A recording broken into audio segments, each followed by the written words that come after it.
Hi అండి. అందరికీ నమస్కారం. జూన్ 14 జ్యేష్ఠ అమావాస్య. ఈ యొక్క అమావాస్య అనేది మనకి అమావాస్య గడియలు పైగా ఆదివారంతో పాటు కలిసి వస్తున్నాయి. తులారాశి వారు జాగ్రత్తగా వినండి.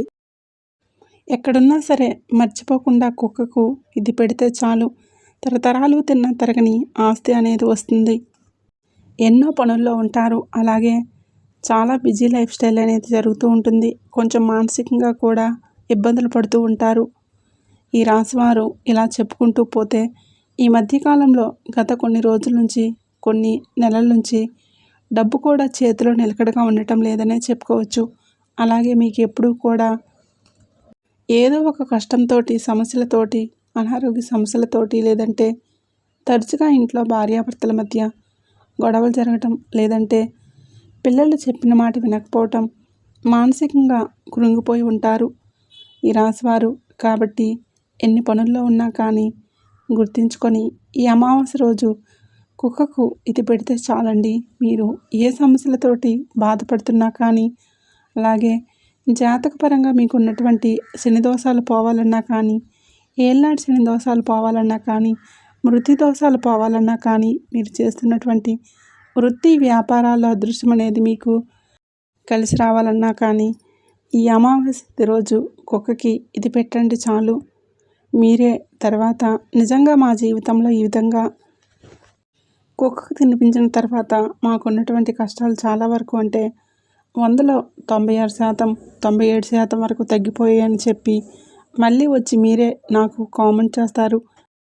ఎందుకంటే కుక్కని కాలభైరవుడుగా పిలుస్తారు. అలాగే రాశివారు మీ చేతుల ద్వారా మీరు తెలుసో తెలియకో చేసినటువంటి పాపాలు అంటే అందరూ కూడా మనకి మంచి వాళ్ళం అని చెప్పి మనం చెప్పుకుంటే గొప్ప కాదండి.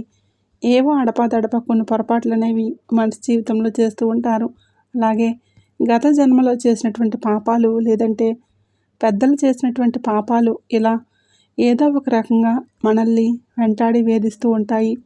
ఇటువంటి సమస్యలకి మీరు ఈ అమావాస్య రోజు మీ చేతుల ద్వారా మీరు కుక్క కనుక ఇది తినిపించినట్లయితే మీకు ఉన్నటువంటి సమస్యలన్నీ కూడా పూర్తిగా వెళ్ళిపోతాయి. ఈ రాశివారికి గత కొన్ని నెలల నుంచి గ్రహాల యొక్క వ్యతిరేక స్థితి అనుకూలంగా లేకపోవటం వల్ల వ్యతిరేకంగా ఉండటం వల్ల తరచుగా మానసికంగా కృంగిపోవటం ఏదో ఒక సమస్య అనేది అంటే ఇది పోయిందిలే కాస్త ఈ క్షణం మేము సంతోషంగా ఉన్నాము అనుకునే లోపే ఏదో ఒక సమస్య వెంటనే వచ్చేస్తూ ఉండటం. అలాగే సముద్రపు అలలు అనేవి ఏ విధంగా ఎగిసిపడుతూ ఉంటాయో అలాగే మళ్ళీ వెనక్కి అంతే వేగంతో వెళ్ళిపోతూ ఉంటాయో వీరి మనసులో మెదడులో ఆలోచనలు కూడా ఎప్పుడు అలా రన్నింగ్లో తిరుగుతూ ఉంటాయన్నమాట. వీళ్ళ మైండ్ అనేది వీళ్ళు అనుకుంటారు, నేనెందుకు ఎంత ఆలోచిస్తున్నాను, ఇంత ఆలోచించడం వల్ల నేను మానసికంగా కృంగిపోతున్నాను, అలాగే శారీరకంగా నేను యాక్టివ్గా ఉండలేకపోతున్నాను, నాకు ఇంత ఆలోచన అనేది అనేక నష్టాలను తీసుకొచ్చి పెడుతుందని చెప్పి నాకు అర్థమవుతుంది. అయినా కానీ ఈ ఆలోచన నుంచి నేను బయటపడలేకపోతున్నానని చెప్పి చాలా రకాలుగా ఇబ్బందిగా ఫీల్ అయిన రోజులు కూడా మీ జీవితంలో ఉన్నాయి. కాబట్టి ప్రతి సమస్యకు కూడా మీరు అమావాస్య రోజు ఈ చిన్న పని చేసి చూడండి. మీరు తరతరాలు తిన్న తరగని ఆస్తితో పాటు ఆనందం, ఆరోగ్యం, ఆయుస్సు, గ్రహాల యొక్క అనుకూల స్థితి మీరు ఏది అనుకొని సంకల్పించుకొని ఈ పని చేస్తారో ఆ సంకల్పం అనేది ఖచ్చితంగా సిద్ధిస్తుందన్నమాట. ఇక ఆలస్యం చేయకుండా వీడియోలోకి అయితే వెళ్ళిపోదాం. వీడియోలోకి వెళ్ళే ముందు ఒక చిన్న రిక్వెస్ట్ అండి. మొదటిసారి మన ఛానల్ని చూస్తున్నట్లయితే ఇప్పుడే సబ్స్క్రైబ్ చేసుకొని వీడియోకి లైక్ ఇచ్చి హైప్ ఇచ్చి కొంతమంది మీ రాశి వారికి ఈ వీడియోని షేర్ చేయడం మాత్రం అసలు మర్చిపోకండి. మీ యొక్క మానసిక స్థితి అనేది ఏ విధంగా ఉంటుందంటే కనుక ఇప్పుడు ప్రస్తుత కాలంలో మనం గమనించుకున్నట్లయితే ఏదైనా కానీ అందరికంటే నేను మంచిగా ఉండాలి, ఒకరి కింద చేయి చాచకూడదు, డబ్బును బాగా సంపాదించాలి, ఏదో ఒక వృత్తిలో నాకంటూ ఒక ప్రత్యేకమైన గుర్తింపును తెచ్చుకోవాలి, నా పనులు నేనే అంటే పోస్ట్పోన్ చేయకుండా ఏ రోజువి ఆ రోజు చేసుకుంటూ వెళ్ళిపోవాలని చెప్పి చాలా పర్ఫెక్ట్ మైండ్ సెట్ తోటి ఆలోచిస్తారు. కానీ దానికి వ్యతిరేకంగా జరుగుతుంది. పనులన్నీ కూడా పోస్ట్పోన్ చేయడం, అలసటగా ఉండటం, బద్ధకంగా అనిపించడం, చేతిలో ఉన్న రూపాయి, అర్ధ రూపాయి కూడా ఏదో ఒక కారణంగా అనవసరమైన ఖర్చులు అనేవి ఎక్కువగా పెరిగిపోతూ ఉండటం, మానసికమైనటువంటి ఆందోళన, ఇంట్లో తరచుగా భార్యాభర్తల మధ్య గొడవలు జరుగుతూ ఉండటం, దానివల్ల కొంచెం డిప్రెషన్లోకి వెళ్ళిపోవటం, పిల్లలు చెప్పిన మాట వినకపోవటం, ఇలా ఏదో ఒకటి. ఎందుకంటే గత కొన్ని నెలల నుంచి మీకు గ్రహాలు పూర్తిగా వ్యతిరేకంగా ఉన్నాయని చెప్పుకోవచ్చు. కాబట్టి మీకున్నటువంటి ఈ పరిస్థితి నుంచి మీరు అర్జెంటుగా బయటపడాలి. ఎందుకంటే మనిషికి సంతోషమే సగం బలం, సంతోషమే ఆయుష్ని పెంచుతుంది. మనిషి ఎప్పుడూ ఏదో ఒక ఆలోచనతోటి అలా డిప్రెషన్లోకి వెళ్ళిపోతే ఏమవుతుందంటే తిన్న ఒక ముద్ద కూడా శరీరానికి వంట పట్టదు. ఎప్పుడూ కూడా తరచుగా అనారోగ్య సమస్యలు అనేవి వస్తూ ఉంటాయి. అలాగే కోపం, ఆవేశం అనేవి ఎక్కువగా పెరిగిపోవటం వల్ల మానసికంగా డిప్రెషన్లోకి వెళ్ళిపోతే ఒంటరితనాన్ని ఫీల్ అయిపోతారు. రకరకాలైనటువంటి పిచ్చి ఆలోచనలతోటి మీ మనసంతా కూడా పాడైపోతుందన్నమాట. కాబట్టి మీ యొక్క శని యొక్క అనుగ్రహం అనేది మీ మీద పుష్కలంగా కలిగి మీకున్న సమస్యలన్నీ కూడా ఈ చిన్న పరిహారం అనేది అమావాస్య తిథి రోజు చేసుకోవడం వల్ల మీకు కలుగుతుంది. అలాగే ముఖ్యంగా ఈ యొక్క పరిహారం అనేది చేసుకోవడానికి మీకు పైసా ఖర్చు కూడా ఉండదు. మీరు ఎక్కడికి కూడా వెళ్ళాల్సిన అవసరం లేదు. మీరు ఉన్న చోటే మీ ఇంట్లోనే ఉండి ఈ పరిహారాన్ని చక్కగా చేసుకోవచ్చు. మీరు చేస్తున్నటువంటి వృత్తి, ఉద్యోగ, వ్యాపారాల్లో కూడా ఎక్కువగా అంటే తరచుగా చిన్న చిన్న వాటికే ఎక్కువగా డిస్టర్బెన్స్ అనేది వచ్చేస్తూ ఉండటం, ఒకటి అనుకొని మరొకటి చేయటం, ఎంత కష్టపడి చేసినా కూడా చేసిన దానికి సరైనన్ని మార్కులు రాకపోవటం, మార్కులు అంటే కనుక మీరు ఎంతైతే ఎక్స్పెక్టేషన్స్ చేసుకుంటారో అంతగా దానికి విరుద్ధంగా పూర్తిగా డౌన్ అయిపోతూ ఉండటం, అయ్యో నేను ఇంత కష్టపడ్డాను, దీనికోసం నేను ఇంత సమయాన్ని కేటాయించాను, నా శక్తినంతా కూడగొట్టుకొని పనిచేశాను, అయినా కూడా నాకు చివరికి అందులో నిరాశ మాత్రమే మిగిలింది, నేను కోరుకున్నదైతే జరగలేదని చెప్పి చాలా వరకు కూడా దాని గురించి ఆలోచిస్తూ ఉండటం. ఈ మధ్యకాలంలో డబ్బు కూడా చేతిలో నిలకడగా మీకు నిలబడటం లేదు చెప్తూ ఉంటారు. మనిషికి బంధాలు ముఖ్యం, డబ్బు ముఖ్యం కాదని చెప్పి నిజానికి చెప్పుకోవాలంటే బంధాలు ముఖ్యమే. కానీ మనిషి నలుగురిలో విలువగా బ్రతకాలన్నా కానీ, నలుగురిలో ఒక గుర్తింపు తెచ్చుకోవాలన్నా కానీ, చిన్న చిన్న కోరికలు తీర్చుకోవడానికైనా చేతిలో డబ్బు చాలా అవసరం. ఈ రోజుల్లో డబ్బు లేనిదే ఏ పని కూడా జరగదు. అలాగే ఎవరూ కూడా మనకి విలువివ్వరు. 10 మందిలోకి వెళ్తే డబ్బున్న వాడిని ఒక రకంగా చూస్తారు, డబ్బు లేని వాడిని మరొక రకంగా చూస్తారు. మనిషికి ఒక నాడి లాంటిది డబ్బు. కాబట్టి ఖచ్చితంగా డబ్బు అనేది ముఖ్యం అన్న విషయం గుర్తుంచుకోండి. కాబట్టి ఆ డబ్బు కోసం, ఈ డబ్బును సంపాదించే ఈ వేటలో చాలామంది కూడా తప్పుడు మార్గాలను ఎంచుకుంటూ ఉంటారు. కానీ రాశివారు చాలా నిజాయితీపరులు. తమ యొక్క కష్టాన్ని తాము నమ్ముకుంటారే తప్ప ఎప్పుడూ కూడా తప్పుడు మార్గం వైపు అడుగులు పెట్టరు. అలాగే ఒకరి నుంచి మాయమాటలతోటి మభ్యపెట్టి వారిని మోసం చేసి డబ్బుని గుంజుకోవాలని చెప్పి ఏ రోజు కూడా ఆలోచించరు. నీతిగా, నిజాయితీగా బ్రతికే వారిలో మొదటి స్థానంలో ఈ రాశివారే ఉంటారు.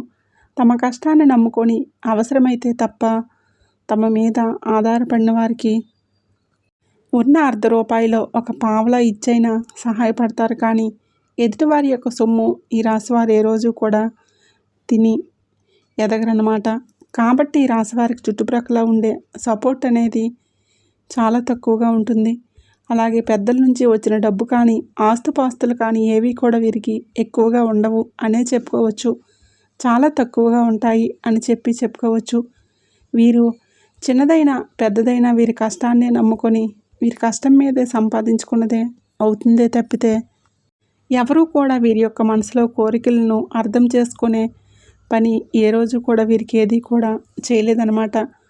కాబట్టే కొంచెం డిస్టర్బెన్స్ అనేది ఉంటుంది. వీళ్ళ మనసు ఎప్పుడూ కూడా అందరి మీద ప్రేమను నేను చూపిస్తున్నాను కదా, నా మీద ప్రేమని అందరూ స్వార్థంగానే చూపిస్తున్నారు, నన్ను ఏదో ఒక రకంగా అవసరాలకు వాడుకోవడానికి మాత్రమే మంచిగా నా దగ్గర నటిస్తున్నారు, అంతే తప్పితే నా దగ్గర కూడా వాళ్ళు నిజాయితీ అయినటువంటి ప్రేమను చూపించడం లేదని చెప్పి కొంచెం ఎప్పుడు ఆ మైండ్ తోటి ఆలోచిస్తూ ఉంటారు.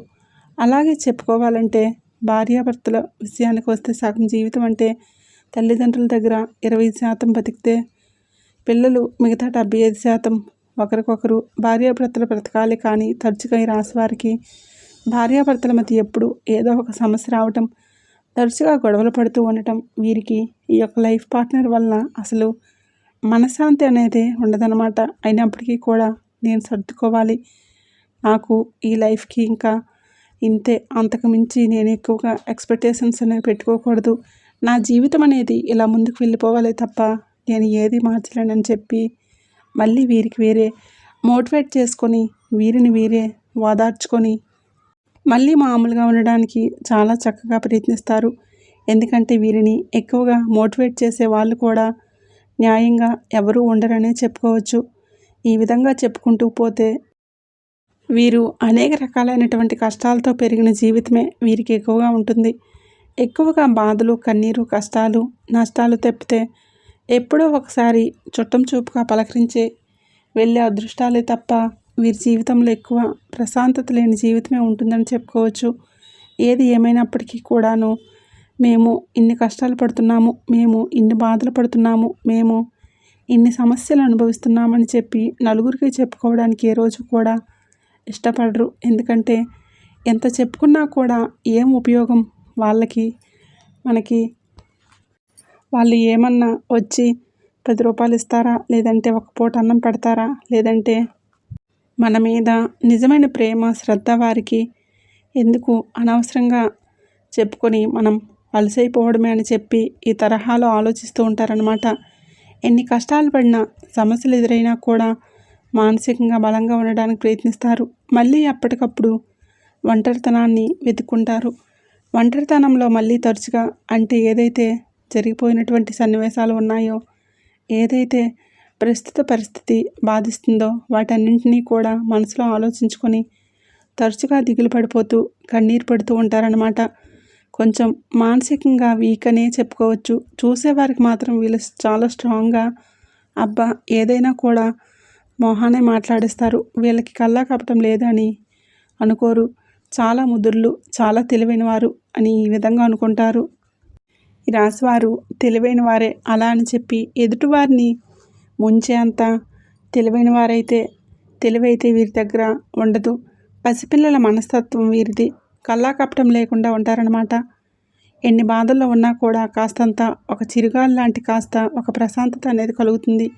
అంటే నిజంగా భగవంతుడి యొక్క అనుగ్రహం ఉంది కాబట్టే. అయితే మీకు ఉన్నటువంటి ప్రతి సమస్య ఇక్కడ గుర్తుంచుకోండి. ప్రతి సమస్య కూడా తొలగిపోవాలన్నా కానీ, మనసు ప్రశాంతంగా ఉండాలన్నా కానీ, శని దోషాలు అనేవి తగ్గాలన్నా కానీ, ఎదుటివారు మీ మీద పడి నడవడం కూడా ఈ మధ్య మీకు ఎక్కువైపోయింది. ఆ యొక్క నరఘోష అనేది తొలగిపోవాలన్నా కానీ ఖచ్చితంగా ఈ యొక్క అమావాస్య రోజు కాలభైరవుడికి అంటే కుక్కకి ఈ చిన్న ఆహార పదార్థం అనేది తినిపించండి. ఈ యొక్క కాలభైరవుడి యొక్క అనుగ్రహం మీకు కలిగిందంటే మీరు పట్టిందల్లా బంగారం అవుతుంది. నిజంగా ఈ విధంగా పెట్టిన తర్వాత చూడండి మీ జీవితంలో ఎంతటి అదృష్టం అనేది కలిసి వస్తుందో. ఈ యొక్క పరిహారం చేయడానికి మీరు చక్కగా సూర్యోదయానికి ముందే నిద్ర లేవండి. నిద్ర లేచిన తర్వాత తలస్నానం చేయండి. తలస్నానం చేయాలంటే సాంపుతోటి, కుంకుడుకాయలతోటి తల రుద్దకండి. ముందు రోజే మీరు సాంపుతోటి తలస్నానం చేసేసి తర్వాత ఆదివారం రోజు ఒట్టి నీళ్ళు తల మీద పోసుకోండి. ఈరోజు ఎట్టి పరిస్థితుల్లో కూడా నలుపు రంగు వస్త్రాలను ధరించకండి. అలాగే ఈరోజు నాన్ వెజ్ ఇంటికి తెచ్చుకోవడం కానీ తినడం కానీ చేయకండి. కోడిగుడ్డు కూడా ఈరోజు ఎట్టి పరిస్థితుల్లో కూడా తినకూడదు అన్న విషయాన్ని గుర్తుంచుకోండి. అలాగే నలుపు రంగు వస్త్రాలను ధరించకండి. ఈరోజు మీరు గుర్తుంచుకొని ఈ అమావాస్య తిథి రోజు చేయవలసింది ఏంటంటే, ఇంట్లో పెంచుకునే కుక్క కాకుండా వీధి కుక్క ఉంటుంది కదండి, వీధి కుక్క, నలుపు రంగు కుక్క ఉంటే ఇంకా మంచిదన్నమాట. అలా నలుపు రంగు కాకుండా మిగతా రంగుల్లో ఉండే ఏ కుక్క అయినా కూడా పర్వాలేదు. నలుపు రంగు ఉంటే నలుపు రంగు కుక్కకు పెట్టండి. లేదంటే కనుక ఇంకా ఏ రంగులో ఉన్న కుక్కైనా కూడా పర్వాలేదు, పెట్టుకోవచ్చు. అలాగే ఈరోజు మీరు అన్నం తినేటప్పుడు మొదటి ముద్దని కాకికి పెట్టండి. కాకి శని భగవానుడికి అధిపతి, పైగా అమావాస్య తిథి, అందులోనూ పితృదేవతల యొక్క అనుగ్రహం కూడా మనకు కలుగుతుంది. శని భగవానుడి యొక్క ఆశీర్వాదం కూడా మీకు కలుగుతుందన్నమాట. కాబట్టి కాకి అన్నం పెట్టడం కూడా ఎట్టి పరిస్థితుల్లో కూడా మర్చిపోవద్దు. అలాగే మీరు ఈరోజు కుక్కకి ఏ విధంగా అన్నం పెట్టాలంటే కనుక దీనికోసం ఒక విస్తరాకు కానీ లేదంటే ఒక పాత ప్లేట్ కానీ తీసుకోండి. ఈ విధంగా పాత ప్లేట్ని తీసుకోండి. తెల్ల అన్నాన్ని తీసుకున్న తర్వాత అందులో కొంచెం ఒక స్పూన్ అంత నువ్వుల నూనె వేయండి. ఈ విధంగా వేసిన తర్వాత నల్ల నువ్వులు ఉంటాయి కదండి, నల్ల నువ్వులను పొడి చేసుకోండి. శుక్రవారం పూట సాయంత్రం పూట పొడి చేసుకుని పెట్టుకోండి. శనివారం పూట తెచ్చుకోవద్దు, గుర్తుంచుకోండి. నల్ల నువ్వులు కానీ నువ్వుల నూనె కానీ ఇంకా ఏ ఇతర నూనెలు కానీ శనివారం పూట తెచ్చుకోకూడదు. శుక్రవారం రోజు మాత్రమే ముందుగా రెడీగా నల్ల నువ్వులు పొడి చేసుకుని పెట్టుకొని ఈ యొక్క నల్ల నువ్వుల పొడిని ఈ తెల్ల అన్నంలో నెయ్యి నూనె వేసిన అన్నంలో కలిపేసేయండి. తర్వాత చక్కగా ఒక కప్పుడు గడ్డ పెరుగు అంటే ప్యాకెట్ పెరుగైనా పర్వాలేదు, లేదంటే మీరు ఇంట్లో పాలతో తోడు వేసుకున్న పెరుగైనా కూడా పర్వాలేదు. మీరు పెరుగుతోటి ఆ అన్నాన్ని చక్కగా కలపండి. ఈ విధంగా కొంచెం పెరుగు ఎక్కువ వేయండి, ఎందుకంటే కుక్కకి పెరుగు అన్నం అంటే చాలా ఇష్టం. కాబట్టి పెరుగును కొంచెం ఎక్కువగా వేసి కలపండి. ఈ విధంగా కలిపినటువంటి నల్ల నువ్వుల నూనె పెరుగు వేసిన అన్నాన్ని కుక్కకి తినిపించండి. ఈ విధంగా తినిపించేటప్పుడు మీ యొక్క కష్టాలు, బాధలు, సమస్యలన్నీ తీర్చమని చెప్పి మీ మనసులో ఆ కుక్కని కాలభైరవుడి యొక్క స్వరూపంగా భావించుకొని మీ కోరిక ఏదైతే ఉందో ఆ కోరికను సంకల్పించుకొని మీరు కుక్కకి చాలా ఇష్టంగా భక్తితోటి ఆహారాన్ని తినిపించండి. కుక్కకి ఇలా పెడితే చాలు. మీరు ఏవైతే ఏలినాటి శని దోషాలతో, అర్ధాష్టమ శని దోషాలతో, అకాల మృత్యు దోషాలు, అలాగే మీరు ఏవైతే గ్రహాల యొక్క వ్యతిరేకపు స్థితుల వల్ల మీరు అనుభవిస్తున్నటువంటి బాధలతోటి, ఏవైతే కష్టాలతోటి ఉన్నారో అవన్నీ పూర్తిగా తొలగిపోవడంతో పాటుగా మీరు చేసే వృత్తి, ఉద్యోగ, వ్యాపారాల్లో చక్కటి అదృష్టం అనేది కలిసి వస్తుంది. భార్యాభర్తల మధ్య గొడవలు తగ్గుతాయి. ఇంట్లో అనారోగ్య సమస్యలు, మీకున్నటువంటి అనారోగ్య సమస్యలు తగ్గిపోతాయి. ఇంట్లో ఒక పాజిటివ్ వాతావరణం అనేది నెలకొంటుంది. మొదట మీ మనసులో ఒక బరువు భారం అనేది దిగిపోయినట్లుగా అనిపించి మనసు ప్రశాంతంగా ఉంటుందన్నమాట. ఏ పని చేయాలన్నా కూడా హ్యాపీగా అనిపిస్తుంది. చాలా యాక్టివ్గా, ఆనందంగా పనిచేసుకుంటారు.